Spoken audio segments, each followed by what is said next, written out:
காற்று பணக்கார ஏழன் பார்க்கிறது கிடையாது. காற்று நல்லவன் கெட்டவன் என்று பார்க்கிறது கிடையாது. காற்று இந்த எல்லைக்குள் அடைப்பட்டு நிற்பது கிடையாது. காற்று எல்லோருக்குமானது, எல்லோருக்கும் பொதுவானது. கிறிஸ்துவும் காற்றை போன்றுதான்.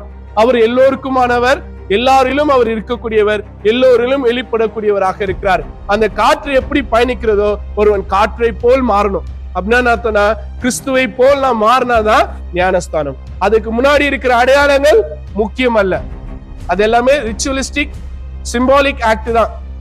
அப்போ எனக்கு எது முக்கியம்? என் வாழ்வு முக்கியம். கிறிஸ்துவை ஏற்றுக்கொண்ட பிறகு நான் கிறிஸ்துவின் ஸ்தானாதிபதியாக கிறிஸ்துவை வெளிப்படுத்துகிற வாழ்க்கை வாழுகிறன்றதான் முக்கியமானது. நீங்க எப்படி ஞானஸ்தானம் வாங்கியிருக்கிறீங்கன்றத கவலைப்படாதீங்க, எப்படி வாழ்றீங்கன்றத கவலைப்படுங்க.